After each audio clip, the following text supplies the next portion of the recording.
참으로 위대한 노인이 오늘 본문에 등장하고 있습니다.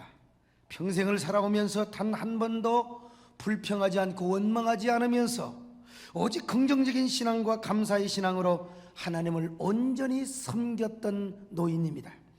단 한 번도 비주류에 서거나 변방에 서서 비판적이고 부정적인 신앙을 가져본 적이 없는 노인입니다. 이 노인이 누굽니까? 오늘 본문에 소개되고 있는 갈렙, 가나안 정복의 주인공인 갈렙이었습니다. 갈렙은 원래부터 훌륭한 사람은 아니었습니다. 원래가 영웅적인 족보를 가지고 태어난 사람도 아니었습니다. 갈렙의 출신 성분과 족보를 연구해 보면 그의 인생은 얼마나 마이너 리그에 위치했었는가. 갈렙은 참으로 뒤떨어진 사람이었는가를 알 수가 있습니다. 그는 원래 그니스 족속의 사람이었습니다. 오늘 14절을 한번 살펴보십시다. 시작. 헤브론이 그니스 사람 예분네 아들 갈렙의 기업이 되어. 자, 여러분 보세요. 갈렙은 그니스 사람이라고 기록하고 있습니다. 갈렙의 조상은 이스라엘의 족속이 아니라 그니스 족속이었단 말입니다. 다시 말하면 갈렙은 이방인 출신이요 잡족 출신이었단 말입니다. 이것을 알려면 우리가 창세기 15장으로 거슬러 올라가야 합니다.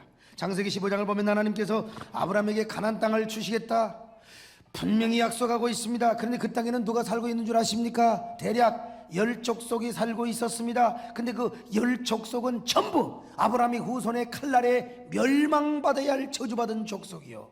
근데 그 족속 가운데 한 족속이 누구냐? 그니스 족속이었다는 것입니다. 자, 창세기 15장 18절로 19절입니다. 시작. 그날에 여호와께서 아브라함과 더불어 언약을 세워 이르시되 내가 이 땅을 애굽 강에서부터 그 큰 강 유브라데까지 네 자손에게 주노니. 자, 보세요. 곧 겐 족속과 그니스 족속과 감몬 족속. 여러분, 이 그니스 족속이라는 말이 나오지 않습니까? 그니스는 에서의 큰아들인 엘리바스의 아들입니다.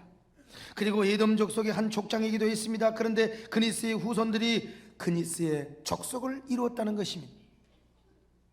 훗날 이 그니스 족속의 적은 일부가 유다 족속에 편입된 사실이 있는데 아마 갈렙의 할아버지나 아버지 때에 출애굽하기 전에 애굽에서 이스라엘 민족과 종교에 편입이 되어 갈렙도 훗날 유다 지파에 편입이 되었던 것 같습니다만은 물론 이 사실을 반대하는 학자들도 있습니다.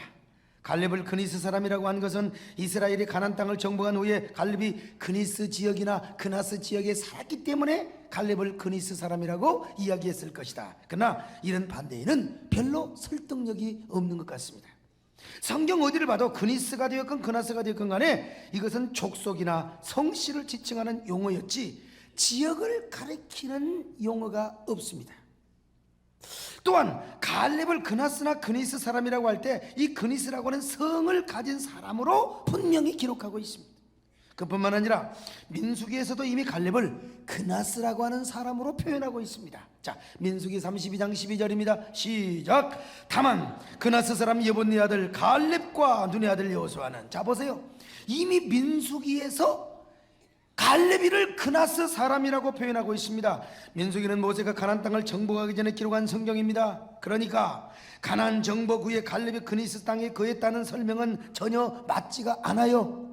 가나안 정복 이전에 기록한 책이니까. 따라서 갈렙을 그니스 성을 가진 그니스 족속의 후예라고 하는 말은 옳은 말입니다. 그러니까 갈렙은 순수한 이스라엘 족속도 아니요 유다 지파의 종자도 아닙니다. 혈통적으로만 보면 이스라엘의 원수요 멸망받아야 할 잡족이다. 저주받은 족속이다.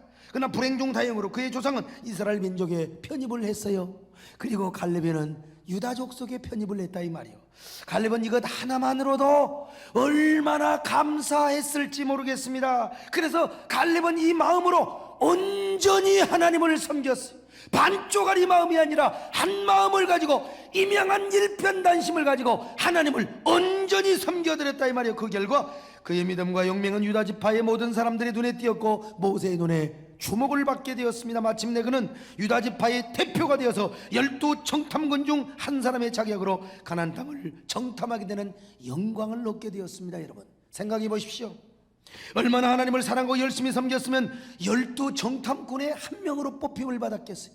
그 잘나고 똑똑한 유다 지파에 수많은 청년들, 젊은이들이 많았을 텐데, 그런 잡족 출신에도 불구하고 그 유능한 유다 지파 사람들을 제치고 유다 지파의 대표로 정탐꾼으로 뽑힘을 받게 되었으니 말입니다. 심지어 그는 나중에 여호수아와 쌍벽을 이루는 인물이 되기도 했습니다. 모세의 후계자의 자리를 놓고 여호수아와 자리를 다툴 정도까지 부상하였다는 겁니다.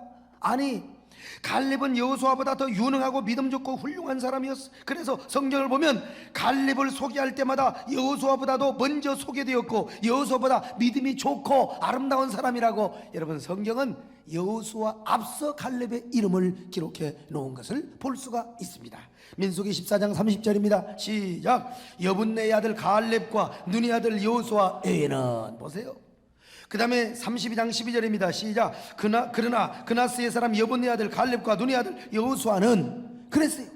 여호수아보다 먼저 갈렙이 나옵니다. 그러므로 모세의 후계자는 마땅히 갈렙이 되어야 했습니다. 여호수아를 제치고 갈렙이 모세의 후계자가 되어야 했다, 이 말입니다. 그러나 갈렙은 아깝게도 탈락이 되어버리고 말았습니다. 많은 사람들은 그 이유를 갈렙이 이스라엘의 순종이 아니었기 때문이라고 추측을 하고 있습니다. 그가 그니스 족속이었기 때문에 여호수아에게 밀렸다는 것입니다. 그러나 그렇다 할지라도 갈렙은 전혀 실망하거나 좌절하지 않았습니다. 하나님께 원망을 하거나 불평을 한 적이 한 번도 없었다는 사실입니다. 사람이 이쯤 되면 누구나 불평하고 원망하게 되어 있습니다. 누구나 따지고 자심이 원망하게 되어 있어 서로 불평하는 사람끼리 모여서 무리를 지어가지고 집단 행동을 하거나 파당과 분당을 일으키게 되어 있는 것입니다. 어떻게든지 자기 사람을 만들어 끼리끼리 불평을 하며 집단 행동을 하는 것이, 이게 죄인의 특징입니다. 사람의 본능인 겁니다. 갈렙도 얼마든지 그럴 수 있었어요. 이스라엘 무리들 가운데 항상 예스맨만 있는 게 아니요, 출애굽기와 민수기를 보세요. 얼마나 거기에는 불평꾼들이 많았습니까? 모세를 대적하고 아론을 대적한 불평꾼들이 얼마나 많았어요. 거기도 아웃사이더맨들이 많았고 거기도 마이너 리그에 속한 사람들이 많이 있었다, 이 말입니다. 갈렙은 그런 사람들을 부추기고 자기 사람으로 만들어서 얼마든지 부정적인 행동을 하고 모세와 여호수아를 대적할 수가 있었을 것입니다. 기회만 있으면 여호수아를 견제하고 대적하기 위하여 사람들을 아마 끌어모았을 겁니다. 언제나 여호수아의 야당 노릇을 하려고 막 기회를 엿보았을 겁니다. 이건 아닌데 말이요, 이렇게 해서는 안 되는데 말이요. 아마 여호수아가 아이성 전투에서 실패하였을 때 갈렙이가 일어나서 여호수아를 공격할 수도 있었을 거요. 여러분 보세요, 지도자가 얼마나 무능하면 저런 작은 성과 싸워서 질 수가 있느냐고. 지도자가 기도를 안 하니까 말이에요. 저런 햇병아리 같은 지도자를 따라가야 한다고 생각하니 이스라엘의 앞길이 얼마나 캄캄하지 않습니까? 지금이라도 새로운 지도자를 다시 뽑아야 하는 것이 아니냐고 은근히 사람들을 선동하고 얼마든지 공격할 수도 있었을 것입니다. 여부수 족속과 하나님께 물어보지도 않고 언약을 맺었던 사건이 있을 때도 갈렙은 얼마든지 여호수아를 공격하고도 남았을 겁니다. 사람들을 총동들여가지고 말이요, 여호수아의 지위와 지휘권과 리더십과 권위를 흔들고도 남았을 것입니다. 또 하나는 가나안 정복 전쟁의 소강 상태에 있을 때도 갈렙은 여호수아를 공격할 수도 있었을 거요. 왜 지도자가 되고 현실에 안주하냐고, 왜 지도자가 되고 백성들에게 도전과 비전의식을 심어주지 않느냐고 말이야.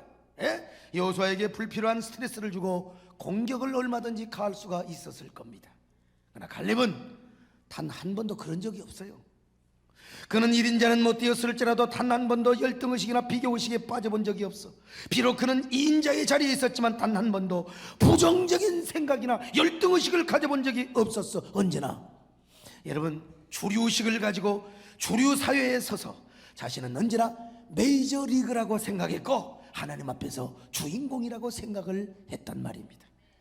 서열로는 1인자가 아니고 2인자였지만 언제나 1인자인 여호수아를 잘 도와서 우리가 어떻게 하면 하나님을 기쁘시게 할 것인가, 어떻게 하면 하나님의 뜻을 잘 이루어 드릴 것인가 라고 생각하며 노력했던 사람입니다. 그래서 단 한 번도 여호수아에게 야당 노릇을 하거나 태클을 걸지 않았습니다.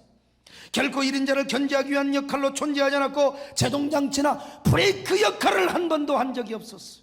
그는 언제나 어떻게 하면 여호수아를 잘 도와서 하나님의 뜻을 이룰 것인가, 어떻게 하면은 여호수아를 격려하고 여호수아에게 용기를 주고 희망을 주어서 내가 어떻게 하면 여호수아에게 지지를 잘해서 하나님의 뜻을 잘 이룰 것인가, 여기에 여러분 몸부림을 치며 노력을 했단 말입니다.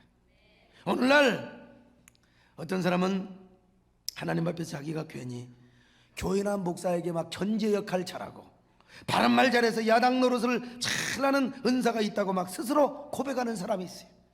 자기가 바른말 잘하고 야당 노릇 잘해야 목사도 겸손하고 교회도 바른 길로 간다고, 그러면서 자기 혼자만 그런 게 아니라 교회 안에 파당을 지어가지고 우리는 스스로 야당이다, 교회를 사랑하는 모임이다, 뭐 야당 노릇을 하면서 그래야 교회가 바로 선다고. 여러분, 이 얼마나 불쌍한, 여러분 교회가 무슨 정치 모임인 줄 아십니까? 교회가 무슨 당인 줄 아십니까? 교회가 정치하고 목회가 정치라면 야당도 필요하지.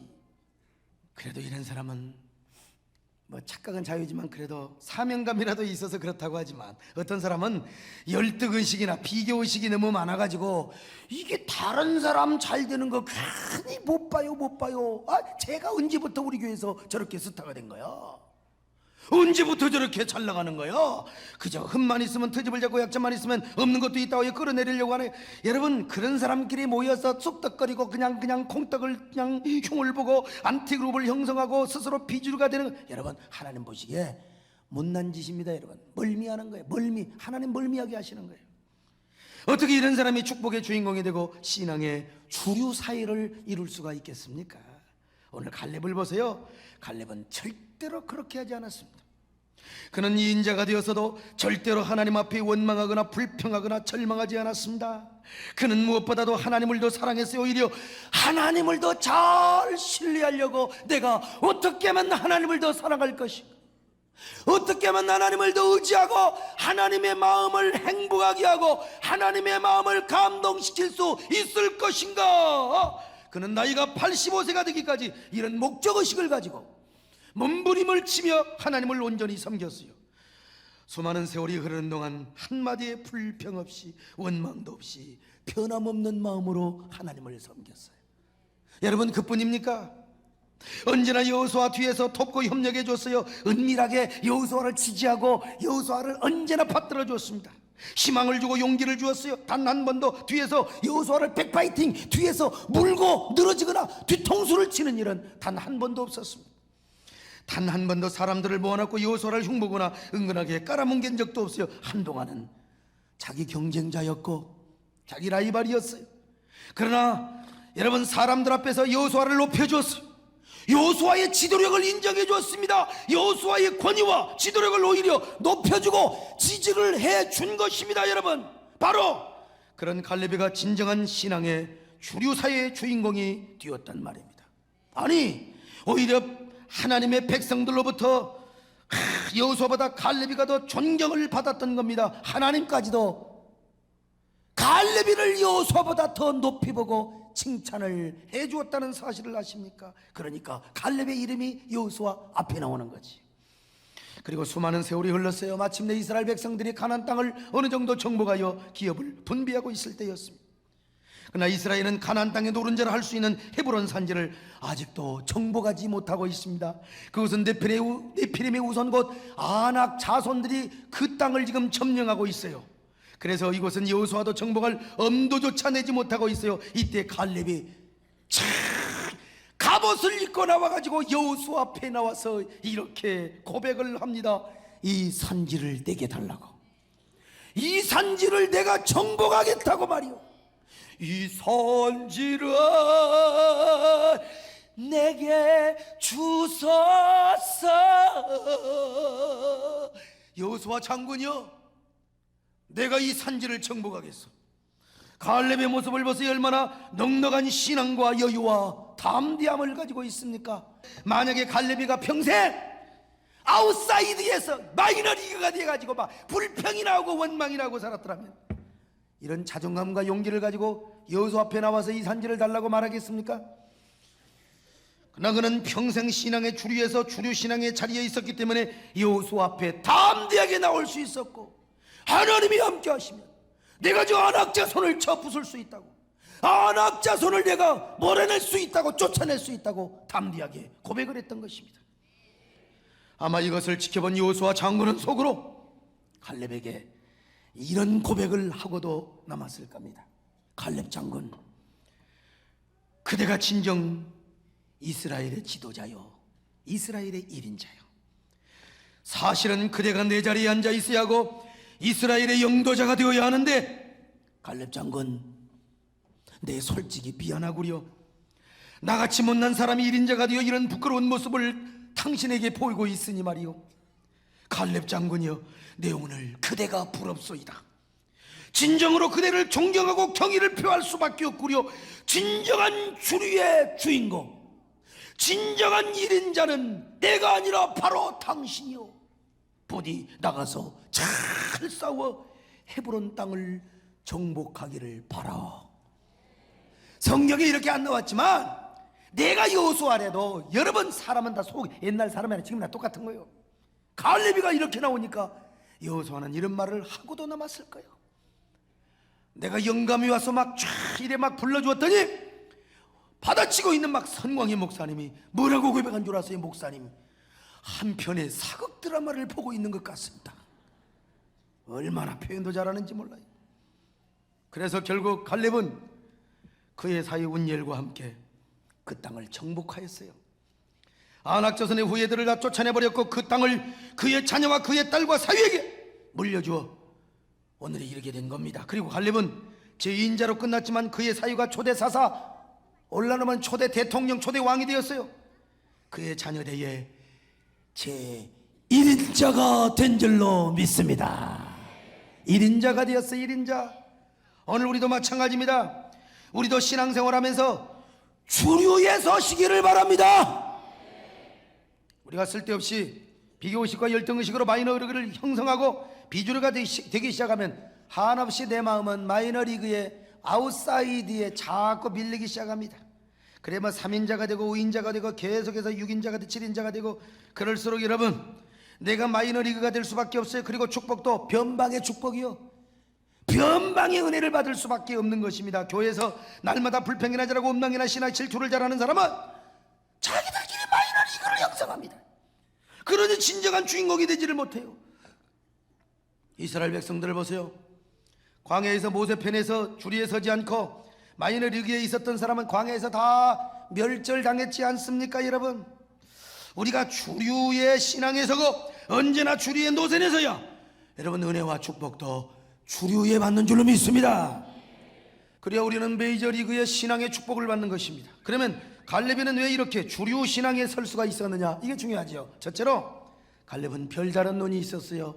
두 번째로 갈렙은 별다른 마음, 하나님의 마음을 가졌기 때문에 그랬습니다. 세 번째로 갈렙은 별다른 삶, 온전히 하나님만 섬기는 삶이 있었기 때문입니다.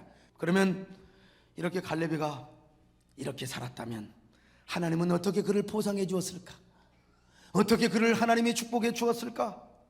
먼저 하나님은 그를 무엇보다 가나안 정복의 주인공이 되게 하여 주셨습니다. 갈렙의 또래들 다 죽었네요. 갈렙의 세대들 다 광야에서 멸절하였습니다. 그러나 갈렙과 여호수아만이 가나안 땅을 정복했습니다. 여러분, 그 중에서 갈렙이는 여호수아도 정복하지 못한 헤브론 땅을 정복하는 주인공이 되었어요. 그러니 가나안 정복의 진짜 주인공은 누굽니까? 갈렙입니다. 갈렙이 되시기를 바랍니다. 올해 여러분 영적인 가나안을 정복하시기를 바랍니다. 여러분이 메이저리그가 되시기를 바랍니다. 간증을 많이 하시기를 바랍니다. 두 번째로 그는 축복의 조상이 되었어요. 그는 오리지널 이스라엘 백성이 아니었어요. 비주류 출신이었다 이 말이에요. 그러나 그는 끝까지 신앙의 주류에 서고 끝까지 주류의 주인공이 되어서 진정한 가나안 정복의 주인공이 된 거예요. 그래서 헤브론 산지 달라고. 자, 그리고 마침내 자기는 인자에 그쳤지만 자기 자녀대에 와서 온니엘이가 초대 사사가 되고 우리나라로 말하면 초대 대통령이 되었으니 자기가 1인자가 된 거죠. 자녀대에 와서요. 1인자가 되었어요. 하나님은 그를 자녀대에 와서 1인자로 높여주시고 보상을 해 주신 겁니다. 아, 여러분 얼마나 위대한 축복입니까? 세 번째로 그는 만년 40대의 인생을 사는 축복을 받았어요. 만년 40대. 지금 그의 나이는 85세요. 85세라면 완전히 꼬부랑 할아버지요. 아이고 목사님, 아이고 내가 허리가 아파서. 이게 85세입니다. 85세. 이 갈렙이가. 그러나 오늘 그의 고백을 보십시오. 10절로 11절입니다 자, 같이 봅니다. 시작. 오늘 내가 85세로 돼 모세가 나를 보내던 날과 같이 오늘도 내가 여전히 강건하니 내 힘이 그때나 지금이나 같아서 싸움이나 출입에 감당할 수. 여러분, 칼을 휘들고 싸울 수 있다는 겁니다 지금. 여러분, 85세가 되어도요 칼을 휘들고 말을 타고 싸울 수 있는 그런 건강한 젊음의 기백이 있기를 바랍니다. 그는 언제나 하나님만을 잘 섬기고 매이저르기 위해서 주류 신앙생활을 해왔기 까닭에 몸과 마음이 늙는지를 몰랐어. 마음이 언제나 청년 같았습니다. 90이 되고 100세가 되어도 자신은 언제나 40대야. 그래서 그는 친히 전쟁터에 나가서 적군을 물리쳤어요. 안악자손을 물리쳤어요. 몸과 마음이 젊었기 때문에 여호수아 앞에 이렇게 이야기할 수 있었어요. 여호수아 장군, 나 지난날 모세 장군이 모세 영도자가 내게 이루신 말씀을 나는 다 기억하고 있어요. 갈렙이 더 온전히 여호와를 섬겼기 때문에 네가 발바닥으로 밟는 땅마다 다 쟁취하게 되리라는 말씀, 나 그 말씀 지금도 기억하고 있어요. 단 한 번도 그 땅을 못 차지한다고 생각해 본 적이 없어요. 내 나이 85세지만 내가 당장 나가서 그 땅을 취할 겁니다. 내가 좀 오바를 합니까? 갈렙이가 85세. 이처럼 갈렙은 만년 40대 인생을 살았습니다. 85세가 되어서도 40대의 몸과 마음을 가지고 있어요. 저 여러분, 화요일 날 미국 갔다가 금요일로 와서 철학기도 하고 어제 말씀 준비하는데 또 무슨 언론 대책 좀 모이라고 그래 거기 갔다가 와서 또 설교 준비하고 얼마나 부지런하게 삶을 살았는지 몰라. 그러니까 막 머리가 빙빙 돌아. 그래도 여러분, 제가요 젊으니까 아직 40대 목사니까 팔팔하잖아요. 팔팔하잖아요. 그런데 갈렙이는 85세가 되었는데 만년 40대 인생을 살았다 이 말이요. 여러분, 85세가 되어 이런 젊음과 기백과 담대함이 있기를 축원합니다. 그런데 만약에 갈렙이가 삐딱하게 살아왔고 야당 노릇해 왔다면 이런 정신건강 육체 유지할 수가 없어요. 변방에서 기침이나 컬럭컬럭 하면서, 여러분 과거 이야기는 했을 거예요. 과거에 내가 그랬었지. 그러나 갈렙은 항상 40대의 마음과 40대의 기백을 가지고 살아왔어요. 왜? 주류 신앙에 서 있었기 때문에. 주류. 저는 주류 출신이 아닙니다. 저는 원래 여러 대에 걸쳐 믿는 집안에서 태어난 사람도 아니고, 난 신학교도 지방신학교부터 출발한 사람입니다. 교단도 사실 주류 출신이 아닙니다. 지금은 합동이 되었지만 개혁에서 합동과 합하여 합동교단이 된 겁니다. 그러니까 나는 내가 봐도 비주류입니다. KS가 아니야. 그냥 GS라고 하면 돼요. 그러나 저는 단 한 번도 내가 비주류라고 생각을 해본 적이 없습니다. 여러분, 이게 중요한 거죠. 저는 신학교 다닐 때부터 주류는 아니었지만 비주류처럼 사소한 문제를 가지고 다른 사람처럼 다른 사람을 까고 시기하고 질투하고 막 끌어내리고, 난 적어도 그런 좁은 마음을 갖고 살지는 않았어요. 오히려 주류의식을 가지고 다른 사람 칭찬해주고 다른 사람 격려해주고 살아왔어요. 항상 무슨 연합 모임에 가서도 제가 몸에 좀 단점이 있어요. 내가 너무 바빠요. 너무 바빠. 꼭 애국 갈 때 모이고 집회 갈 때 모이고, 그러니까 나는 못 모여. 근데 제가 잘 내는 건 회비를 잘 내요. 돈을 잘 내는 겁니다. 여러분, 돈으로 때우는 겁니다. 그러면 내가 낸 회비 가지고 밥 먹고 다 행사 치르면서 내가 못 나가니까 자기들끼리 순서 맞고, 어떤 데는 막 신문도 나가고 막 그래요. 그러면 내가 여러분 비토할 수 있잖아요. 왜 너희들끼리 다 해먹냐고 말이지. 난 그래 본 적이 없습니다. 항상 내가 주류라고, 내가 못 나가고, 내가 순서를 못 차지해도 남을 먼저 생각하고 남을 지지해주고 남을 격려해 주었어요. 아픔을 당한 사람들, 억울한 사람들 오히려 위로를 해주고 그 사람들을 다 말이죠 높여주고. 왜냐하면 내가 주류라고 생각을 하니까 그렇게 할 수가 있는 거예요. 그럴 때 하나님은 저를 주류 중에 주류로 축복을 해주시는 겁니다. 여러분, 지금 누가 소목사를 비주류라고 얘기를 합니까? 주류라고 부러워하고 있습니다. 나는 총신대도 안 나왔지만 그 학교 이사로 활동을 하고 있습니다. 어딜 가든지 주류에 속하며 어디 연합 모임에 가도 주류로 인정을 받고 있습니다. 아니 세계적으로도 주류 목사가 되어 활동을 하고 있습니다. 그래서 지난주도 미 국가 초창기도에 참석하고 한미호 친선의 밤에 주류 목사로 참석, 내가 가서 설교를 하고 온 거 아닙니까? 거기 자리를 준비해놨는데 어디서 좀 많이 본 사람 같기도 하고 한국 사람이 있어요.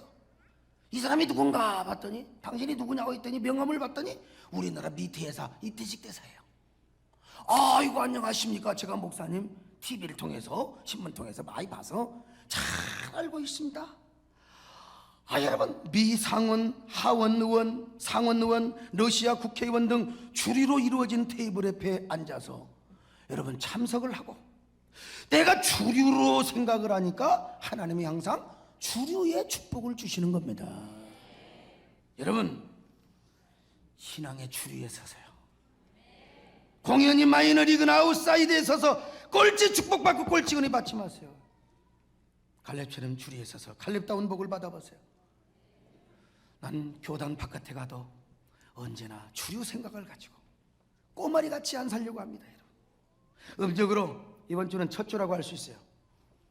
새해에는 모든 신앙의 주류에 서서 정말로 주류의 축복을 받는 저와 여러분이 될 수 있기를 바랍니다.